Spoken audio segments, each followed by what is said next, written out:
Real talk po tayo, pag-usapan po natin. Ngayon, trending na trending talaga yung ginagawang pagbibigay. Laging pinupuna etong mga, may mga basher. Balitaktakan po, pag-uusap po natin. Usapang Rosemar at saka Diwata. What? So makikita natin, no? Ang daming mga pumupukol, ang daming bumabato rito kay Rosemar. Bakit daw ito nagbibigay? Ang tanong masama ba yung ginawa? Ang tanong, ang pag-usapan natin, masama ba yung ginawa ni Rosemar na magbigay ng 5 milyon kay Diwata? Wow! Ang daming mga... Pasensya na kayo ha, talaga hindi ako makapagpigil talaga, nanonood ako. Ba't nila sinisita ng sinisita? Masama ba yung ginawa ni Rosemar na pagbibigay dito kay Diwata na 5 milyon? Pati ba naman yung pakikialaman pa nila, pati yung motibo ng puso ni Rosemar, sinusuri nila kung totoo daw yung tao. Alam mo, napaka-hipokrito ninyo, sa totoo lang.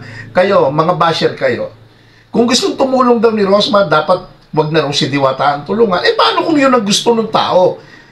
Alam mo tayo, may kanya-kanya tayong freedom. Meron tayong free will na tinatawag. No?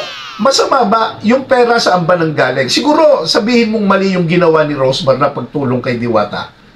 Kung yung perang ibinigay ni Rosemar galing sa nakaw, pinaghirapan ng tao yung pera na ibinigay.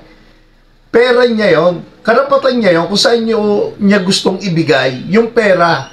Personal niyang pera yun Decision niya yun Magkaroon lang kayo ng advice, suggest, mas maganda siguro kung itinulong niya. Pati ba naman yung layunin ng puso ni Rosemar? Gusto niyong makuha na hindi totoo. Binabasa niyo, binabash niyo ng binabash. Binabasa niyo ng binabasa buhay ni Rosemar. Dapat ganito, dapat ganito May kanya-kanyang layunin Bakit si Rosemar ang inyong binibira ng binibira? Ang dami-dami dyan tumutulong kay Diwata na nagbigay. Meron pang si Madam na galing dyan sa nagbigay ng pera. Masama, karapatan nila yung pera nila yon, hindi naman galing sa kurap yung pera na ibinibigay nila di ba? Karapatan nila yung famous, sikat yung tao, matalino sila. Ang isang taong may sariling talino, alam nila, nag-i-invest sila. Gusto nila may balik. Masama ba yun? Kung ang motibo nila, tutulong ako, famous ito. Tung itinulong kong ito, alam ko, babalik ito sa akin. Totoo naman yun. What you sow is what you reap. Kung ano itinanim mo, yun ang aanihin mo. Sobra-sobra. Matuto kang magbigay. Para ito, may balik sa iyo ng siksik-liglig at umaapaw. Ngayon, masama ba yun? Yun ang kanilang concept. Yun ang pananaw nila. Tumulong, alam nila may balik pagka may tumulong. Diba? Pero hindi ito nag-aantay ng anumang kapalit. Pero alam nila yung formula ng pagbibigay kasi ikaw kuripot. Hindi ka marunong magbigay. Kaya ikaw, napakahirap mo. Wala kang alam kundi magbasa ng buhay ng may buhay. Kaya napakahirap mo. Kuripot ka. Ayaw mong magbigay. Nagbibigay yung iba Tapos sisitahin mo pa yung pagbibigay na ginagawa nila. Kuripot ka kasi. Eto pa, isa. Tony Gonzaga, sample, nagbigay ng 50 mil. Masama ba yung ginawa ni Tony Gonzaga? Ni Alex Gonzaga? Di ba? Mga tumulong yan, yung magkapatid na yan. Makikita mo, nagbibigay. Si Vice Ganda, nagbigay. Ba't hindi nyo tirahin si Vice Ganda? Si Alex Gonzaga, nagbigay ng libre doon. Bakit? May balik, di ba? Masama ba? Pera nila yung ginagamit nila. Kayo may mga problema kayo sa isip. Diba? Yung formula kasi ng pagtatanim, alam nila. Wow! Give, and it will come back to you. Good measure, pressed down, shaken together, running over. Diba? Give, and it will come back to you. Magbigay ka, at may balik yan.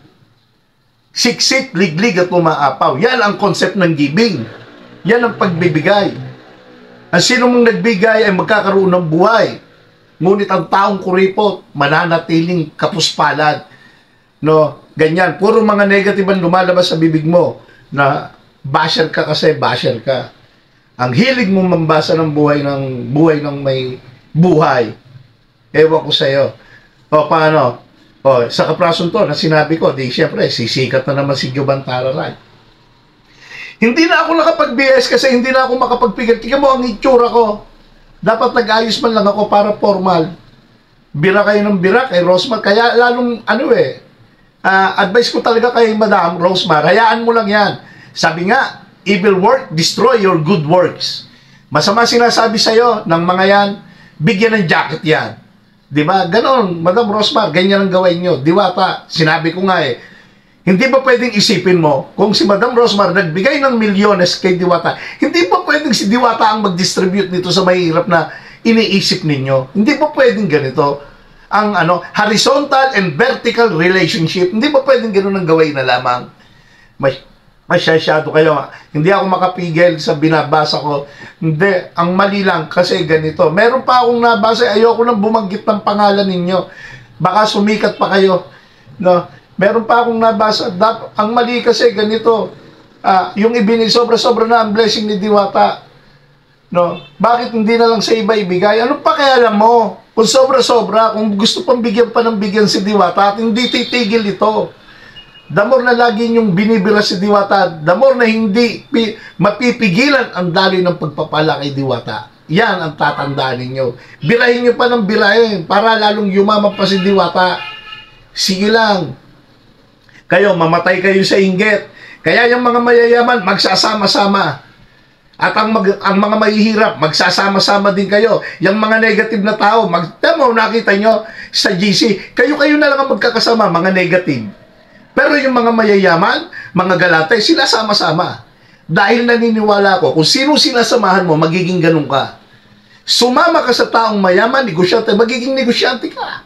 Sumama ka sa taong may pangarap sa buhay, may kakaroon ka ng pangarap sa buhay. Sumama ka sa taong magaganda at mapupogi, magiging ganun ka. Sumama ka sa taong galantay, mahilig maglibre, magiging ganyan ka. Pero, sumama ka sa taong kuripot at sarado ang palad, magiging kuripot ka. Sumama ka sa taong chismoso at chismosa, magiging chismoso ka.